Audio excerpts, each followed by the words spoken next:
Sahabat Bayin Senyum Channel dimanapun Anda berada, tentu Anda semuanya, kalian semuanya, panjenengan semuanya, khususnya kalangan pondok, tidak asing dengan nazam Alfiyah Ibnu Malik yang jumlahnya adalah 1000 bait, dan mungkin saya yakin Anda semuanya, panjenengan semua, sampean semuanya sudah menghafalkannya. Nazam tentang gramatikal, ilmu nahwu ya, tata bahasa. Untuk itu mari kita lantunkan bersama-sama, monggo. Qala Muhammadun huwa ibnu Maliki Ahmadu Rabbillah khairu maliki musalliyan ala nabiyil mustafa wa alihil mustakmilin syarafa wa asta'inu wa fi alfiyya maqasidun nahwi biya mahwiyah tuqaribul aqsa bil lafdil mujazi wa tabsutul badla bi wadil mujazi, dan seterusnya.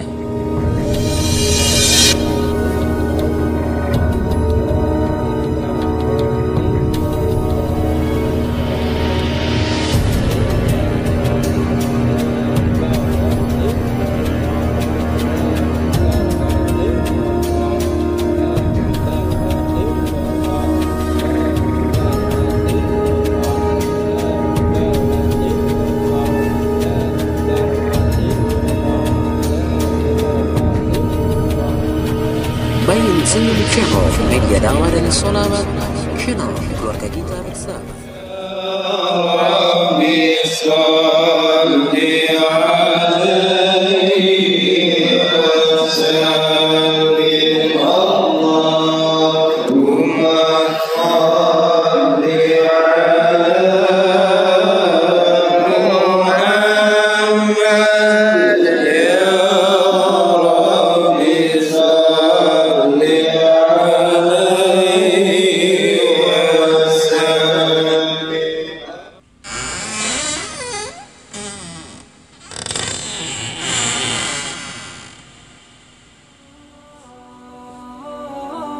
Assalamualaikum warahmatullahi wabarakatuh.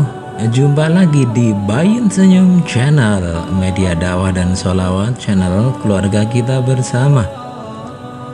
Baiklah sahabat Bayin Senyum Channel dimanapun Anda berada, semoga senantiasa dalam keberkahan, sehat waras dohir batin, gembrojok rezekine, barokah cukup turah kebutuhane. Amin amin ya robbal alamin. Di antara panjenengan semua, di antara kalian semua, ya, di antara Anda semuanya, mungkin ya sudah mengenal siapakah Imam Sibawayh.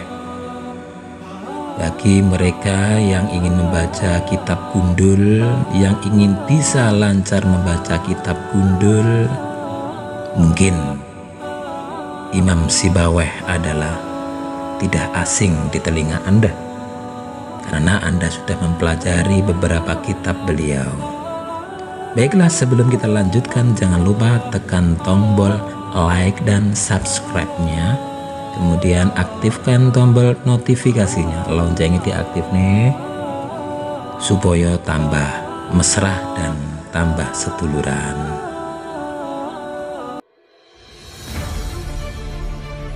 Subscribe, mantap.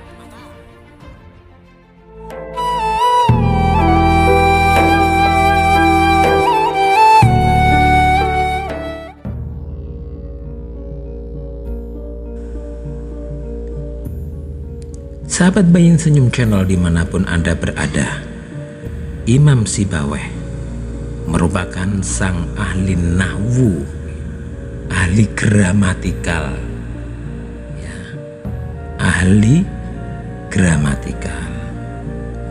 Berikut ini biografi Imam Sibawayh. Mungkin di antara panjenengan sudah mengenal di antara bagaimana tarkib nahwu, tentang bagaimana segot nahwu dan lain sebagainya, ada amil, ada awamil. Karena pengamalannya adalah tarfal isma wa tansibul khobar, sedangkan inna tansibul isma wa tarfaul khobar. Baiklah, biografi Imam Sibawayh. Mendengar nama Imam Sibawayh, siapa yang tak kenal dengan sosoknya?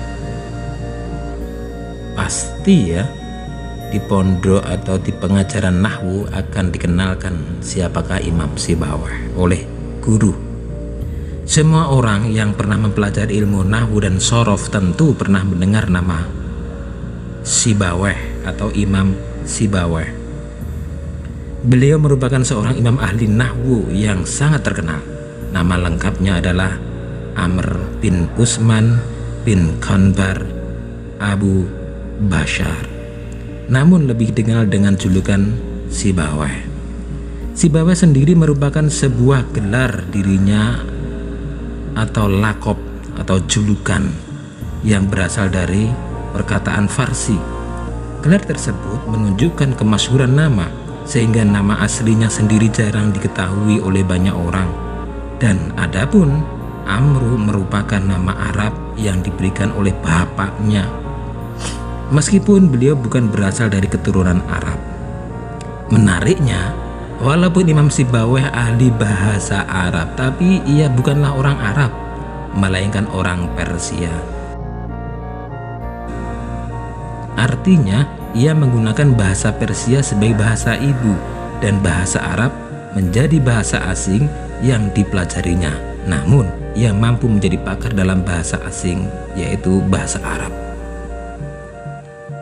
melampaui penutur aslinya.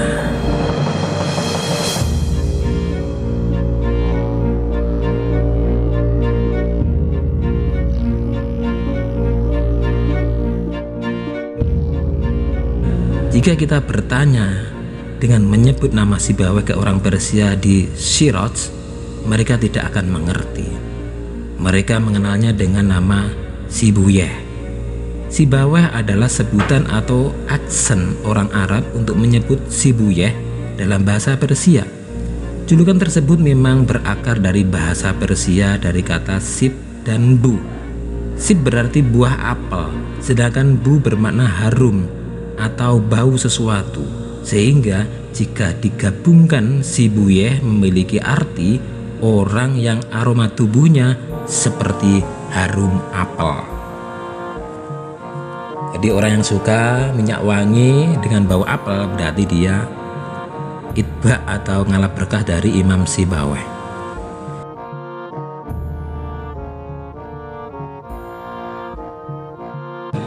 Imam Sibawayh mempunyai 7 guru yang disebutkan dalam karyanya, yaitu Alkitab, Al-Khalil.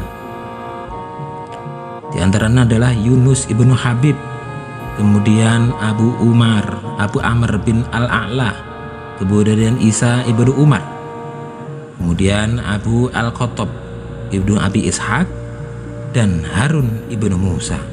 Beliau melanjutkan pendidikannya di Basrah hingga mendapatkan gelar Imam Nahwu yang agung. Ilmu pengetahuan pertama yang ia pelajari adalah fikih dan hadis.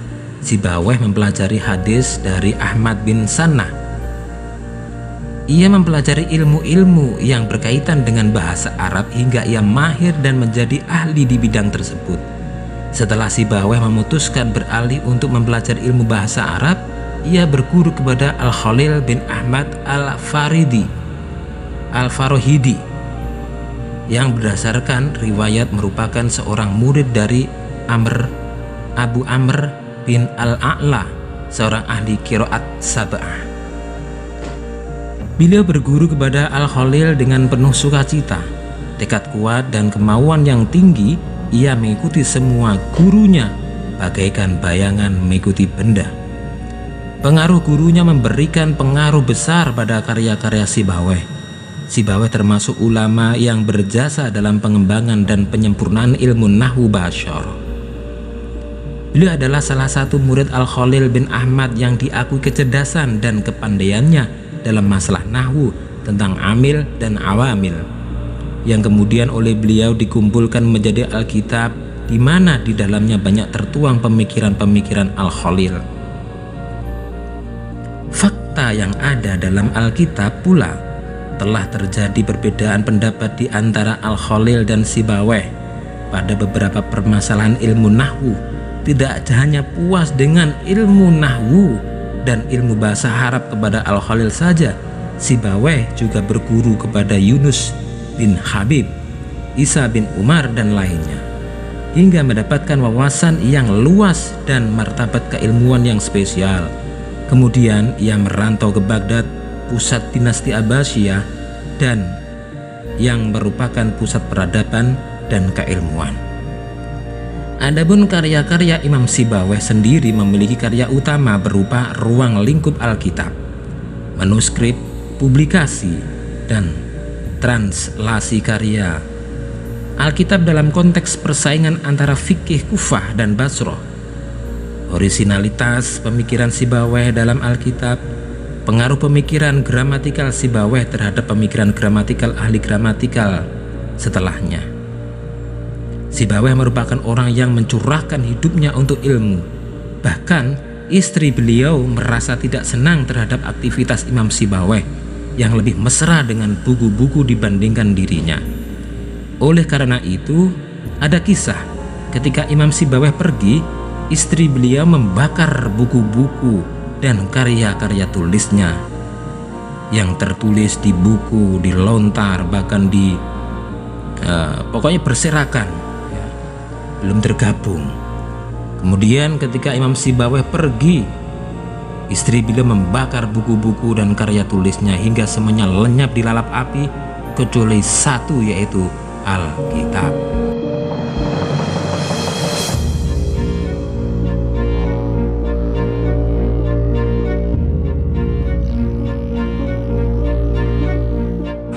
Karya Sibawayh yang terkenal dengan nama Alkitab tersebut semakin mendapatkan jayanya pada akhir abad ke-8, membuktikan kehidupan dan perkembangan linguistik Arab, terutama di bidang ilmu nahwu. Dari penelaah tentang bahasa Arab, dia telah menghasilkan perolehan asumsi, hipotesis, dan teori tentang bahasa Arab. Prestasi awal yang dicapainya yakni dengan terkenalnya kitab Sibawayh tersebut. Kitab tersebut merupakan karya yang paling awal dalam disiplin ilmu tata bahasa. Diriwayatkan pula bahwa beliau sebelumnya telah menulis beribu-ribu halaman dan tidak diberi nama pengarang, dikarenakan beliau wafat ketika berumur 40 tahun.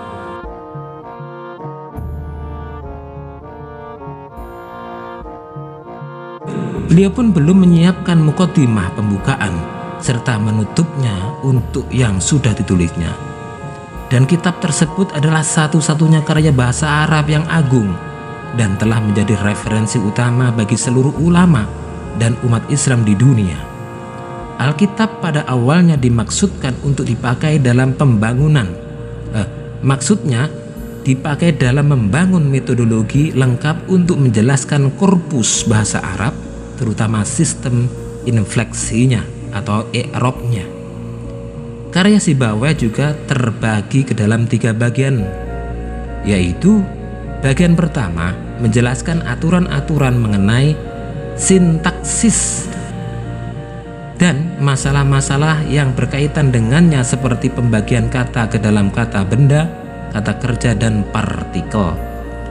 Yang kedua kemudian mendeskripsikan aturan-aturan morfologis dan masalah-masalah yang berkaitan dengannya. Ya.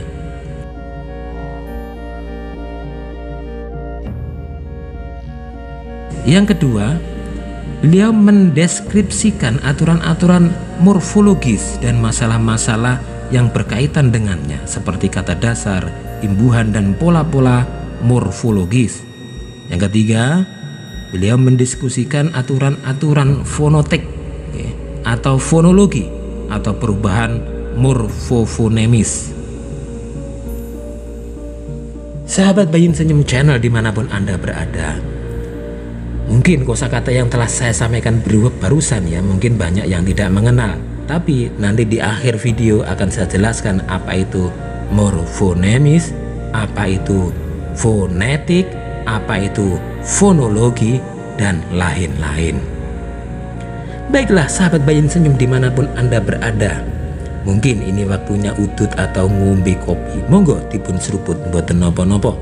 Selanjutnya silakan isi daftar hadir Anda di kolom komentar supaya kita terjalin hubungan silaturahim yang lebih erat lagi. Sahabat Bayin Senyum Channel dimanapun Anda berada, metode analisa ya, kebahasaan Imam Sibawayh menurut Bakala mengingatkan kita kepada teori-teori linguistik modern, terutama teori-teori gramatika generatif yang aturan-aturan gramatikalnya disusun dengan cara yang serupa, dari sintaks ke melalui morfologi sampai fonologi. Fakta-fakta tersebut yang mendorong sejarawan dalam bidang bahasa Arab untuk menyebut karya Sibawayh sebagai the grammatical analysis par excellence of the Arabic language dan sebagai studi yang paling sempurna mengenai bahasa Arab. Sahabat Bayin Senyum Channel dimanapun Anda berada, dalam mendiskusikan materi pembahasannya dalam Alkitab, Sibawayh banyak mengutip ayat-ayat Al-Quran di dalamnya, meskipun kutipan ayat tersebut tidak lebih banyak dibandingkan dengan puisi-puisi yang ditulis pada masa sebelum Islam. Menurut Ahmad Sulaiman Yaqut dalam Ahli ya, mengatakan bahwa Sibawayh telah mengikuti metode deskriptif dan perspektif pada penulisan ilmu nahwu, sorof, dialek bahasa, syair, dan prosa. Metode deskripsis, saya ulang, metode deskriptif bermaksud mengkaji bahasa pada masa yang dan tempat tertentu. Pada penelitian yang ditulis Sibawayh dalam kitabnya terdapat kajian-kajian yang dikhususkan dengan ilmu linguistik yang membandingkan dalam beberapa bab antara bahasa Arab dan bahasa Farsi. Dan objek penelitian dalam kitab tersebut adalah menggambarkan fonetik, fenomena bahasa Arab, dan fonologi, dialek, dan bahasa syair. Sahabat Bayin Senyum Channel dimanapun Anda berada, di antara kita ada yang faham siapakah Imam Sibawayh ya, di antara kita. Namun di antara kita juga ada yang kurang faham tentang siapakah Imam Sibawayh. Gino boten.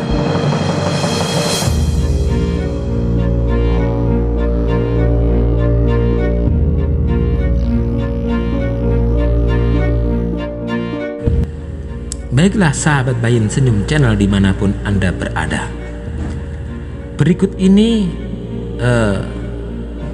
saya kemukakan 7 kisah unik Imam Sibawayh sang pakar nahwu. Imam Sibawayh merupakan salah satu ulama nahwu yang terkenal di mana-mana. Ia memiliki banyak karangan tentang ilmu gramatikal bahasa Arab. Di usia yang sangat muda, ia telah menekuni berbagai disiplin ilmu agama, dan tak heran jika semasa hidupnya terdapat banyak kisah unik yang ia alami. Pada kesempatan ini ya, kami akan memberikan 7 kisah menarik tentang Imam Sibawayh.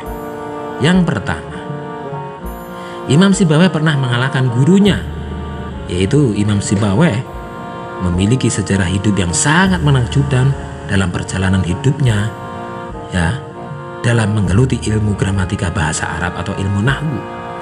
Beliau memiliki guru yang bernama Imam Al-Khalil bin Ahmad Al-Farahidi, merupakan seorang yang sangat alim dalam bidang ilmu nahwu sekaligus pencipta ilmu arud atau ilmu timbangan syar'i. Imam Khalil juga dikenal sebagai pengarang kitab Al-Ain, kamus bahasa Arab pertama.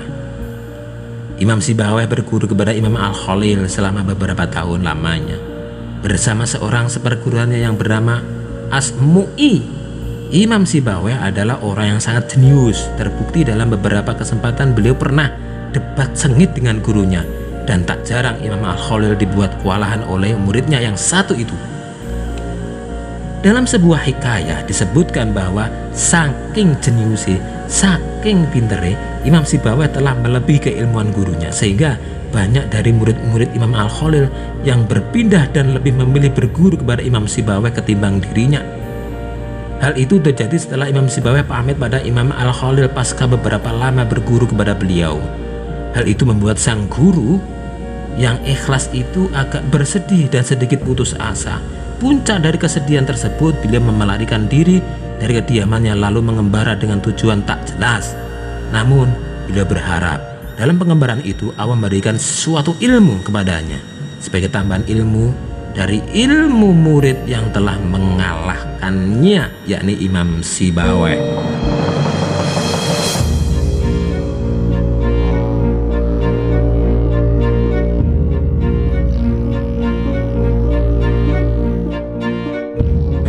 Dalam perjalanan itu, beliau menemukan berbagai pengalaman baru.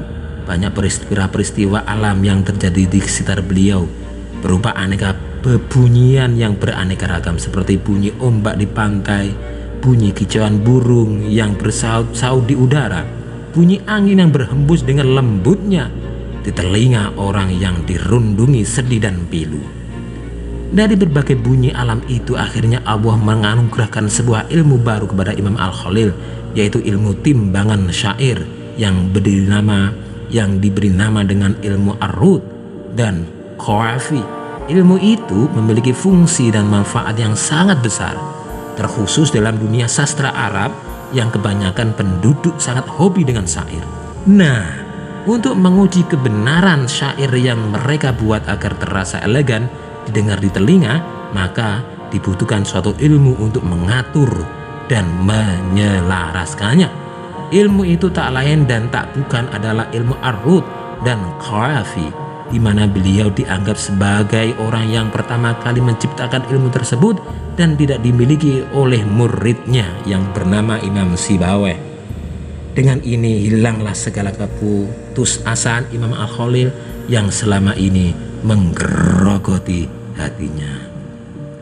Itulah salah satu hikayat kehebatan Imam Sibawayh. Jarang-jarang seorang murid bisa mengalahkan gurunya dan bahkan sampai merampas murid-murid gurunya sebagaimana yang pernah dilakukan oleh Imam Sibawayh. Akan tetapi jangan disalahpahami dulur, bahwa merampas di sini tidak seperti yang kita bayangkan. Akan tetapi dalam artian adanya kecenderungan dari murid-murid Imam Al-Khalil itu untuk berguru kepada Imam Sibawayh. Setelah beberapa lama belajar dengan Al-Khalil, itu sebenarnya wajar, karena menurut satu pepatah, guru yang hebat ialah guru yang muridnya bisa melebihi ilmu dan kemampuannya, maksudnya kemampuan gurunya. Sahabat Bayin Senyum Channel dimanapun Anda berada, masih ingin lanjut cerita selanjutnya? Monggo dipun subscribe terlebih dahulu. Saya kira cukup sekian karena sudah 20 menit, mungkin Anda sudah lelah untuk mendengarkannya. Tapi kisah ini akan saya lanjutkan di episode berikutnya. Mohon maaf lahir dan batin. Ihdinas shiratal mustaqim. Jangan lupa like dan subscribe. Assalamualaikum warahmatullahi wabarakatuh.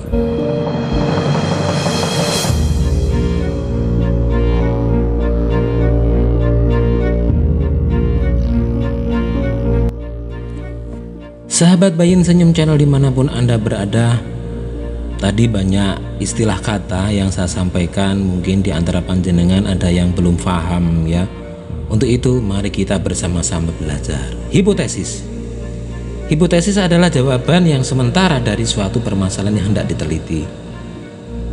Jadi suatu permulaan atau warming up atau pemanasan untuk suatu masalah yang hendak diteliti. Itu disebut hipotesis. Kemudian linguistik. Language adalah bahasa. Linguistik atau ilmu bahasa. Jadi linguistik adalah ilmu bahasa. Linguistik atau ilmu bahasa adalah ilmu yang mempelajari tentang bahasa. Jadi linguistik itu ada banyak macam ya. Ada linguistik Indonesia, ada linguistik bahasa Arab. Jadi linguistik adalah ilmu bahasa atau ilmu yang mempelajari tentang bahasa dan lain sebagainya. Linguistik korpus adalah sebuah bidang yang fokus pada prosedur atau metode untuk mempelajari atau meneliti suatu bahasa. Jadi ada aturan nih. Linguistik korpus ada fokus. Sintaksis atau ilmu nahwu adalah ilmu untuk atau apa ya langganan ilmu nahwu, ilmu untuk mengetahui prinsip atau peraturan atau aturan untuk membuat kalimat dalam bahasa alami ya. Ilmu nahwu nanti kalau ada ilmu nahwu nanti akan mudah untuk memahaminya ya. Akan mudah untuk memahaminya ya, karena ada ilmu nahwu dan mudah untuk pengucapannya. Nah, disebut sintaksis. Ilmu nahwu, ilmu mengenai prinsip dan peraturan untuk membuat kalimat dalam bahasa alami. Kemudian morfologi. Apa itu morfologi? Morfologi, cabang ilmu linguistik yang mengidentifikasi satu satuan dasar bahasa sebagai satuan gramatikal. Morfologi, cabang ilmu linguistik yang mengidentifikasi satuan-satuan dasar bahasa sebagai satuan gramatikal. Morfologi, ada mufrad, muannas, musanna dan sebagainya. Ada isim, ada fi'il dan lain sebagainya. Kemudian fonetik atau fonetika adalah ilmu yang mempelajari mengenai bunyi yang berperan sebagai sarana atau media bahasa manusia. Itu disebut fonetik. Kemudian secara harfiah, fonologi. Tadi secara harfiah fonologi adalah ilmu bunyi. Fonologi merupakan bagian dari ilmu bahasa yang mengkaji tentang bunyi-bunyian. Disebut ilmu fonologi. Kemudian morfofonemik atau bisa disebut dengan morfofonologi atau morfonologi ya. Itu adalah peristiwa berubahnya wujud morfomenis ya, saya ulang, peristiwa berubahnya wujud morfemis dalam suatu proses morfologis, baik afiks, reduplikasi maupun komposisi. Wah, apa iki? Nah, sedangkan kata morfofonemis menunjukkan adanya hubungan antara morfem dengan fonem. Kemudian generatif itu pengembangan bahasa ya, itu disebut generatif. Tali dalam bidang ilmu tumbuh-tumbuhan, generatif pada perkembangbiakan tumbuhan secara kawin atau pembuahan, itu generatif. Tapi generatif dalam ilmu bahasa, dalam ilmu nahwu disebut pengembangan. Fa'ala yaf'ulu fa'lan wa maf'alan fa huwa fa'ilun wa taka maf'ulun uf'ul lataf'ul maf'alun yaf'alun. Kemudian ilmu arut adalah ilmu yang dipelajari untuk mengetahui kesohihan suatu syair. Syair itu datang dari hati atau cuma abal-abal. Nah, itu bisa dipelajari dari ilmu arut. Nah, dan ilmu arut itu memang ilmu syair.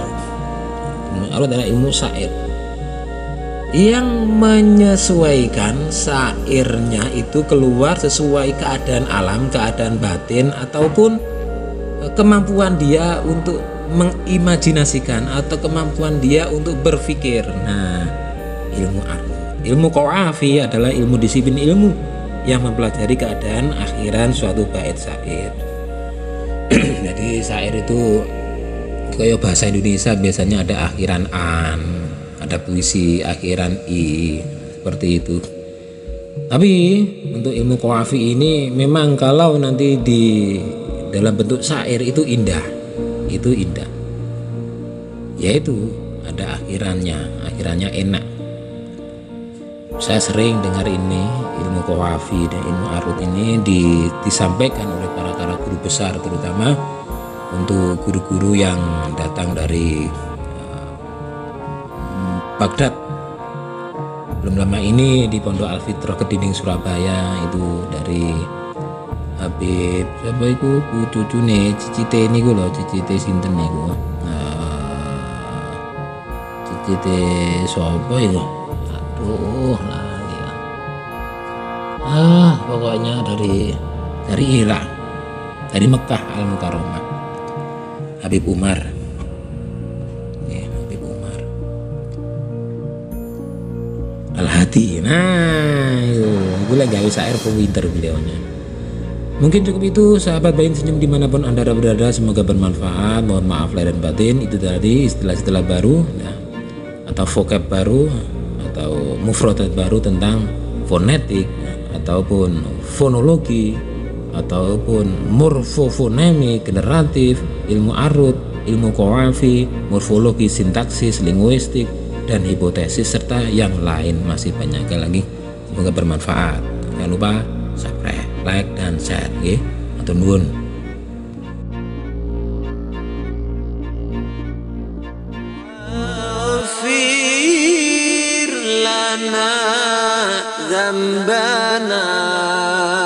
Bayin Senyum Channel, media dakwah dan sholawat, channel keluarga kita bersama.